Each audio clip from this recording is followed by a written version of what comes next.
Welcome to Matt Loves Eurovision. It's my Eurovision 2026 Top 35 countdown. It's place number 2, Denmark, Søren Torpegaard Lund, hjem. Please do click on the subscribe button or ring that notification bell and like, share and comment below. It's my silver medal position in the countdown, and to my amazement, I find that it is Denmark occupying the runners-up spot. Now, I say amazement because Denmark has struggled so much since their win back in 2013. They had a good result in 2014 when they hosted, and they again had a good result in 2018 in Lisbon. But it's been tough since then, and that's included 4 non-qualifications on the trot between 2021 and 2024. By sheer personal will and determination and the love of the fans, the wonderful Sissal got Denmark back to the final. This year, though, they are a real contender for the win. So can Søren Torpegaard Lund grab Denmark a 4th Eurovision win?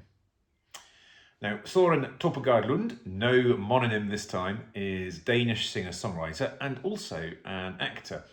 He went to music and theatre boarding school where he received training in theatre, dance and music.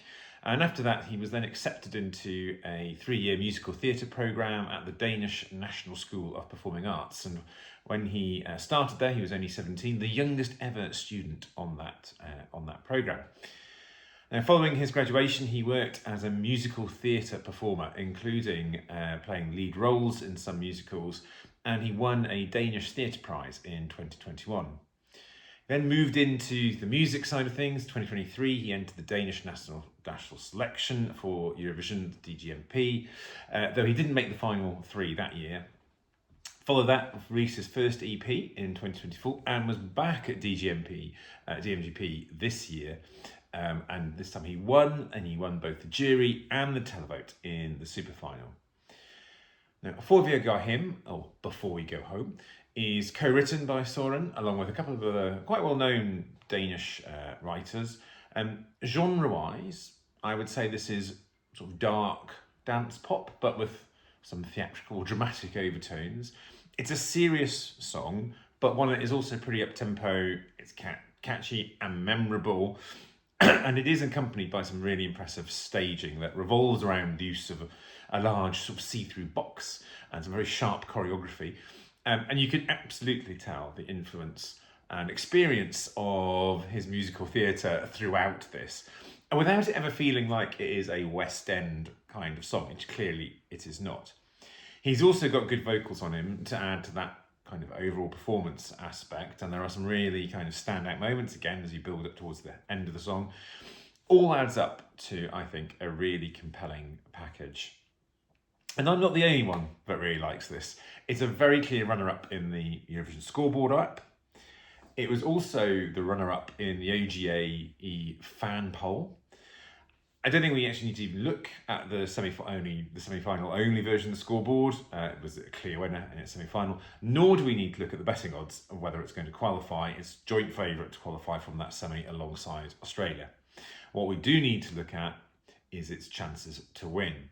Now, looking at how it might do with the juries first, while there are other songs that might find perhaps higher favour with the juries, Australia and France are the ones that spring to mind most obviously, this could do well too.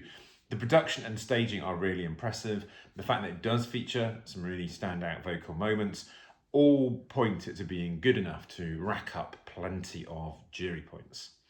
And then if we look at the fan-run Euro jury, which tends to mirror a bit more what juries might go for, well, guess what was runner-up in the Euro jury this year? Well, yes, it was Denmark again. It's kind of hard to know sometimes how a televote will go. We know that there's a lot of fan love, but does that always translate to the Saturday night vote? Very different beast, that Saturday night vote. Public vote also tends not to be so keen on performances that are a little bit sexualised or very sexualised. I think Ollie Alexander, for example, even if juries are actually not so sniffy about it. But I do think he's sort of toned it down a little bit.